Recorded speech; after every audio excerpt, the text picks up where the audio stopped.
Hello, everybody. This is Give Them the Wheel, teaching students to drive their own learning without crashing the classroom. My name is Matt Daniel, and I'm an NCBOLD ambassador. For those that would like to follow along, or most importantly, view all of the resources inside the presentation, be sure to type in this bit.ly link in your web browser, bit.ly/givethewheel. For those that may not know me already, like I said, my name is Matt Daniel. I'm a fifth grade teacher at Sam D. Bundy Elementary School in the small town of Farmville, North Carolina. This is in Pitt County, which is on the eastern side of the state. If you're familiar with East Carolina University, that's in Greenville, which is also in Pitt County. Farmville is a small town which is about 15 to 20 minutes west of Greenville. I'm also a triplet.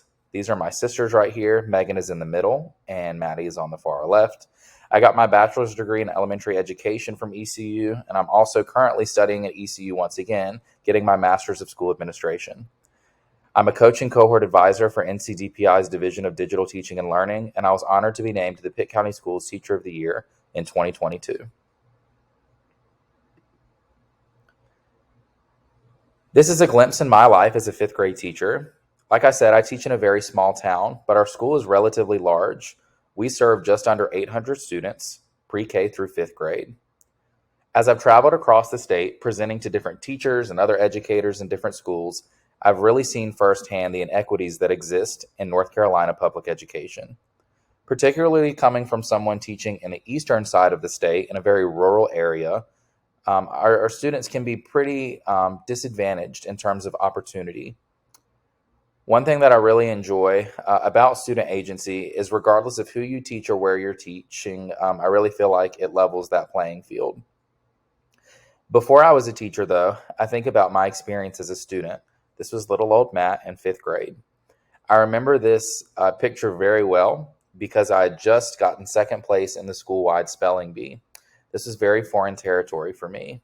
I was not used to experiencing success at school. In fact, I struggled a lot in school. I struggled academically, and I struggled socially and emotionally. But I'm thankful for that experience because it's really helped shape the lens that I look through as a teacher and how I view my students and their success. In terms of today's journey, we're going to highlight our learning intentions and our success criteria, talking about what it is that I want you to know and be able to do by the time that we're finished. We're also going to talk about what student agency is and why it's important. We'll overview 8 dimensions of student agency as outlined from some of education's top psychologists. And most importantly, I'll also preview some of the things that you can explore on your own in terms of student agency resources that I've curated for my classroom. In order to know that you're successful, by the end of this, I want you to be able to define in your own words what student agency is. I want you to understand and be able to tell others why promoting student agency is important. But most of all, I want you to leave here being able to utilize several tools and best practices in implementing or increasing student agency, either in your classroom or your school building as a whole. NCBOLD wanted us to connect each of our sessions to an ISTE standard. So I chose the ISTE standard for students 1.1 Empowered Learner. For more information on how to unpack this standard and everything that it contains, you can click on this image and it'll take you straight to the ISTE website. What is student agency? You've probably heard student agency before, as it's one of those educational buzzwords. But as defined by student agency, ChatGPT talks about the ability of students to take an active role in their own learning. I also see words in here like ownership, control, and responsibility. In the book Rebound, a playbook for rebuilding agency, accelerating learning recovery, and rethinking schools, written by Fisher, Frey, Hattie, and Smith, they not only told me what student agency was, but they talked about what students with low levels of agency look like. Students with low levels of agency believe that learning is something that happens to them, and that when they don't learn something, it's either the teacher's fault or an inadequacy that they find within themselves. So why should student agency be promoted in classrooms and embedded in daily learning? I've been a teacher for 7 years now, and I can honestly admit that in my first 1 to 2 years, my classroom was teacher dependent, and that is not good. A classroom full of teacher dependent students is exhausting, overwhelming, and quite frankly, the opposite of true learning. When I talk about teacher dependent, I talk about the teacher immediately rushing in to solve any sort of conflict, immediately clear up any sort of misconceptions, or ensure that students are always comfortable while they are learning.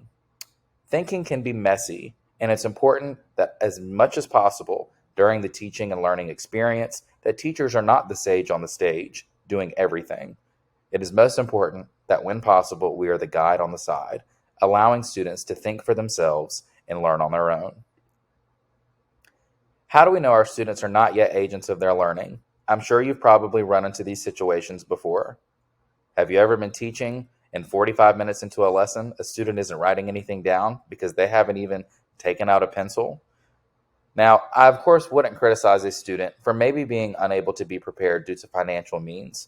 What this is really hinting at is that I've got a jar of pencils at the front of my classroom, and the student didn't even bother to grab one before class began. Sometimes our students who currently lack agency of their learning are not prepared and don't see the importance in participating. This is another one. My Chromebook is dead. As an elementary school, at least in my district, the students plug their Chromebooks in at the end of the day. How in the world did you forget to plug your Chromebook in? Especially when I pointed at you and your table and asked all of you to plug in your Chromebook before you left. Sometimes students who lack agency in their learning are forgetful. Everyone's important question. Are we doing anything important today? This can also be seen as, did I miss anything while I was gone? Of course not. We only do important stuff on Tuesdays. When you weren't here, we just said, oh, we'll take a break. Of course, that's definitely not true. So sometimes our students who lack agency of their learning do not see the daily importance of everything that we do. Or as teachers, we make the mistake of saying that what we're doing is important solely because it's going to be on the test. We also hear this word a lot as well. Now, it is no secret that COVID forever altered the work that we do. However, students lacking agency is nothing new, and I think we can all agree with that. If we take a deep dive into why students do not take ownership of their learning, I want us to instead ask ourselves these 3 questions. The first question being, how many students consistently experience success in school? The second, how do we respond when students are not engaged? And the third, do grading practices offer the opportunity for students to be successful and the opportunity to rebound if they aren't successful initially? Take a moment to pause the video, and if you're watching with others, pick one of these questions to discuss, and then we'll come back together shortly. Now that you've had a moment to either discuss one or all of these questions, I'm wondering if you maybe saw how these questions may have been connected.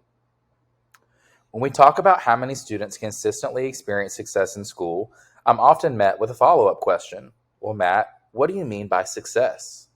And I say, great question. How do you think your school defines success? Or how do you think schools define success as a whole? You may say things like PBIS when it comes to behavior. You may also say things like Awards Day. When I think about Awards Day, I'm proud to say that lots of our schools have made a lot of progress in making sure that we honor as many students as possible.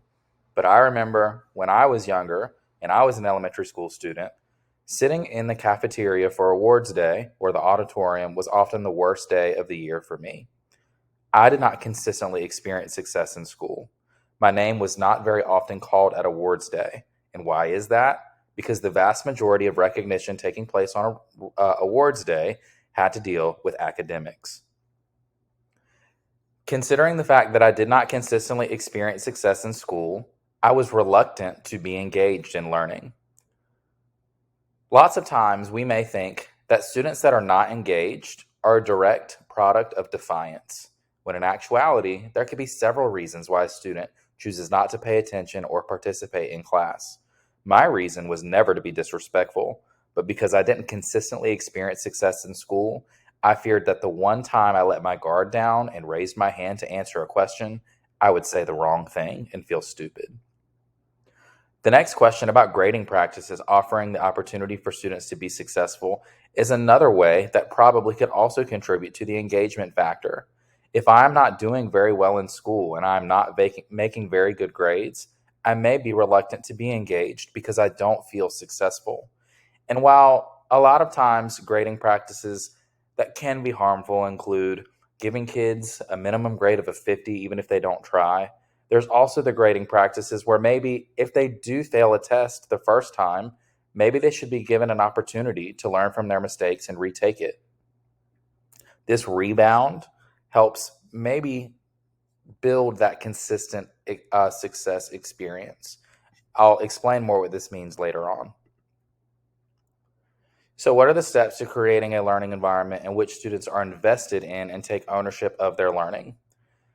I heard this quote at a PLC conference in Charlotte, North Carolina, and I want it plastered in every school building. It says, "It may not be our fault students didn't learn it the first time, but it is our problem to fix." When I say that, some educators may cringe, and I understand why. There have been times where I felt like my students' assessment data has been used against me in a punitive way. I've been asked questions like, "Mr. Daniel, tell me about these students in the red." And rather than taking accountability, I say things like, "While I'm not above to making minor tweaks in my teaching practices to help students better learn, I can also tell you about each of those students individually. This student has been sick and missed 3 days of the lesson, or this kid was in ISS, or this kid left early, or this kid's grandmother just passed away and her head was down." Again, that doesn't mean that I'm not taking accountability for the current situation. What I'm instead saying is, you're right, that may not have been my fault, but I've determined that it is my problem and I'm going to work to fix it. John Hattie also talks about this kind of stuff through his research-based practices. He ranked 331 practices that we use in schools and also talked about several influences on how a student achieves academically, and he rated these from a scale of red to blue. Red being having a negative impact on student achievement, while dark blue had the potential to considerably accelerate student achievement. According to Hattie's research, which practices have the highest effect on student achievement? It's these two right here: teacher estimates of achievement and collective teacher efficacy. Now, these are some pretty fancy words here, so I'll break these down in a second. But I want to bring attention to this. This impact on learners here only takes an effect size of 1, which equates to 2 to 3 years of growth in one school year if implemented effectively. As you can see, these two values surpass that amount. So what exactly does this mean? When referring to teacher estimates of achievement, Hattie referred to this as the teacher's belief about the level a student is able to achieve based on past experiences, while collective teacher efficacy was the collective belief of teachers in their ability to positively affect students. He further talks about how teacher estimates of achievement are established in your daily attitudes, the conversations that you have, or the activities that you do within your class. Collective teacher efficacy, your belief that you, as a teacher team, can positively impact students, is established in your professional learning communities. When talking about teacher estimates of achievement, you may say things like, "Well, gosh, Matt, of course I believe in my students." But I want to challenge your thinking. Lots of times our belief in our students and what they can achieve are based in our daily activities. This year, I teach 3 sections of math to 3 different 5th grade classes. Maybe in my first class, I have a lot of AIG students or high-level learners, and I start that class period with a pretty challenging inquiry-based investigation where they're essentially teaching themselves a math concept without actually realizing it. The lesson goes great, and I feel good about myself. And then my second class comes in the door. Maybe I have some EC students in that class, or maybe some students that are currently working their way through the MTSS process. I may also have a couple of behavior issues and some students that are pretty reluctant when it comes to learning. And rather than taking a risk and doing an inquiry-based investigation that I fear will be way too complicated for my students and cause a lot of trouble, I instead break it down and say, "All right, kids, take out your notebooks. Let's take some notes." What does my decision say about the belief I have in those particular sets of students? Surely there was ways around that I did not explore. Maybe I could ask my instructional coach to push in and co-teach the lesson. Or maybe I can ask some of the EC resource teachers if they would like to follow the push-in model as well and maybe assist some of those students during that lesson. Or how about this? Maybe just try it and see how it goes. For all I know, that particular activity had the biggest impact on students understanding a particular concept, but I didn't decide to try it because I didn't think that they could handle it. It's important that we avoid falling into this trap as a teacher. If you are teaching a classroom of children that you do not believe can be successful, that is not a classroom. It's a hostage situation. And you, as the teacher, may be the hostage. The last thing that I'm going to talk about before you have lots of time to explore all the resources that I've added in the presentation are the 8 dimensions of student agency. These are as outlined from the book Rebound that I referred to earlier. We'll start with the first dimension of student agency called self-efficacy. Now, you may have already heard of self-efficacy. It is the belief that one can achieve goals. There are 4 sources of self-efficacy, but rather than reading from all of these, I'm going to tell you the most important one is right here: students having mastery experiences. If you do not give students the opportunity to experience frequent small tastes of success, their self-efficacy will tank. And that will also contribute to them having very low sources of agency. Building self-efficacy looks like a lot of things, and I've made sure to include these for you to consider. The next is pursuit of interest. Students can become determined to know about everything about a particular topic that has seized their interest. The only problem is lots of times this may not be our content. Is it the Titanic? Is it coding? Or is it basketball? This also relates to making instruction relevant, which I'll explain here in just a second. At the beginning of every school year, I make sure to give my kids a student interest inventory.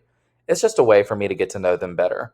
But one of the questions that I always ask in this inventory is, if you could learn about anything in school, what would it be and why do you want to learn more about it? These are some sample responses from some students that I've had over the years. This particular kid said he wanted to learn about more hard math, like 6th and 7th grade, because 5th grade apparently wasn't hard enough for him. So I use this as a tool to motivate him. And in my school district, our students take iReady assessments. It is a self-paced online learning module where we can get lots of really good data from, but students can also learn at their own pace.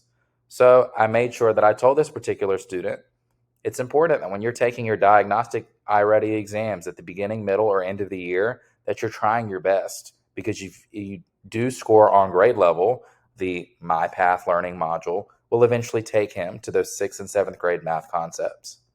This particular student said that they wanted to learn Spanish. Now, I could have very easily said, well, I'm not a Spanish teacher, so I don't know how to help you.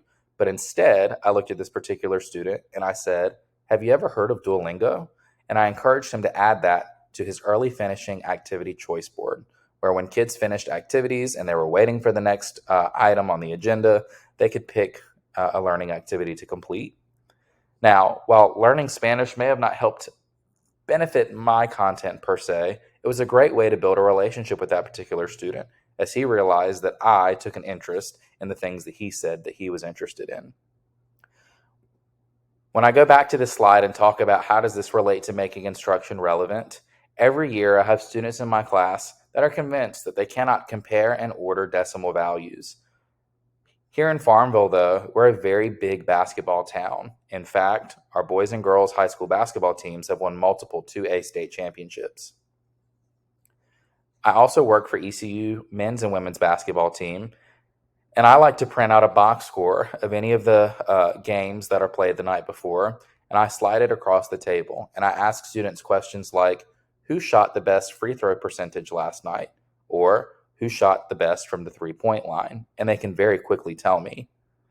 Sometimes the bridge to getting a student to understand something is painting it in a way that's relevant to them and putting it in their language.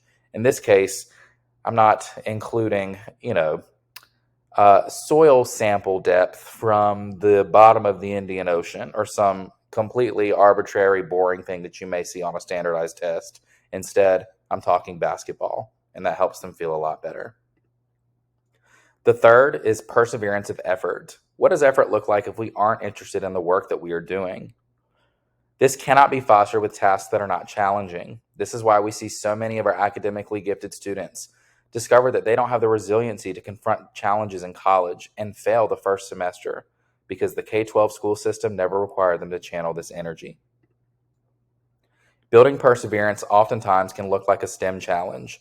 I love the engineering design process because it's one of the few processes we teach in school where there's actually a step for what happens when it goes wrong. Go back to the drawing board, make revisions, and try again. In this particular STEM challenge in my class, it built perseverance, but it also connected to Newton's 3 laws of motion, which was one of the things that I taught as a 5th grade science teacher. Let's take a look at this video.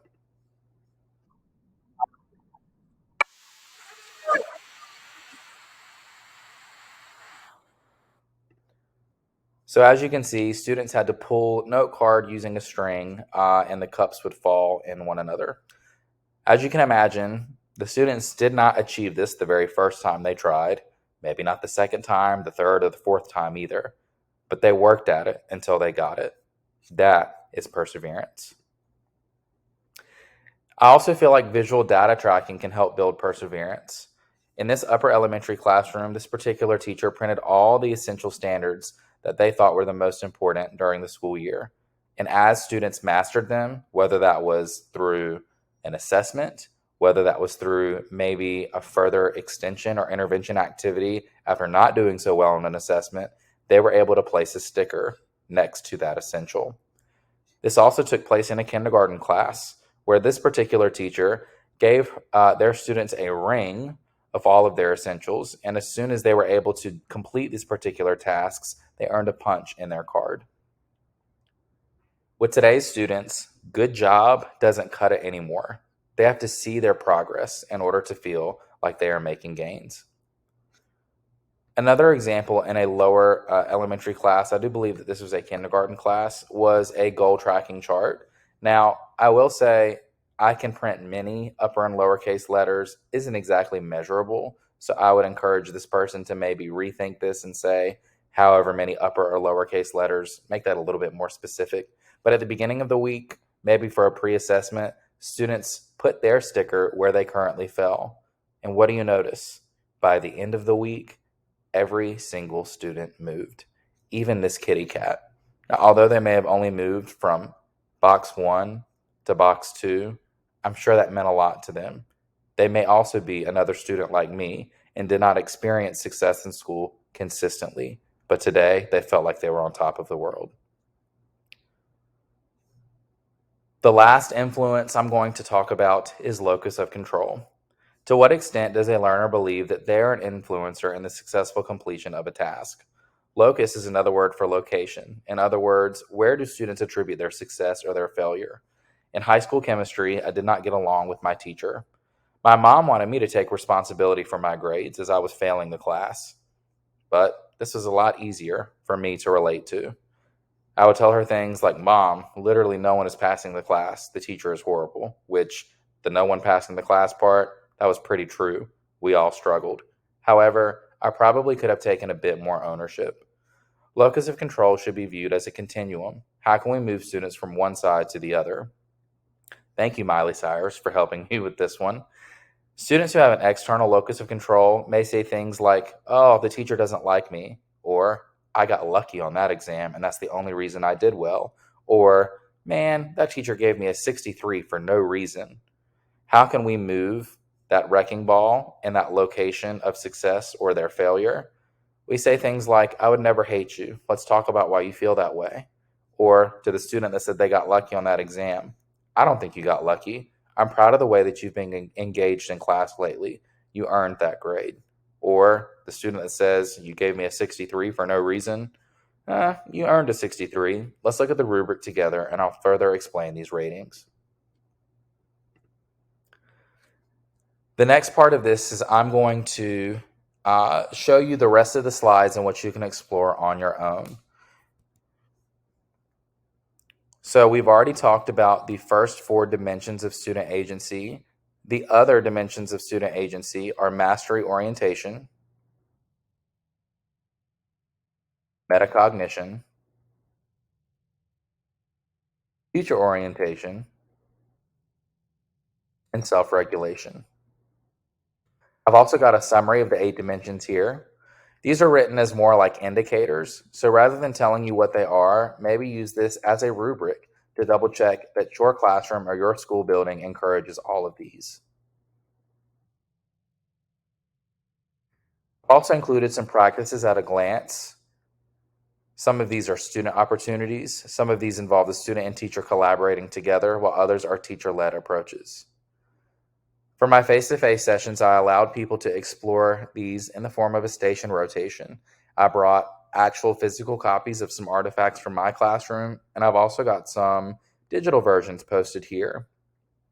I've sorted these into 4 major categories: goal setting, self-assessment, collaboration and project-based learning, and then organized to optimize, because I believe that teaching students how to be organized is really important steps in them becoming agents of their learning. As you take a look through these resources, the category they fall in will appear at the top. So the first few slides in particular apply to goal setting. The next few apply to self-assessment.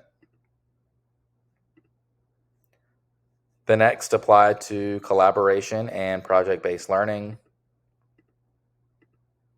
And the last few apply to being organized. The best part of these resources is if you like any in particular, so for example, if I go back to this slide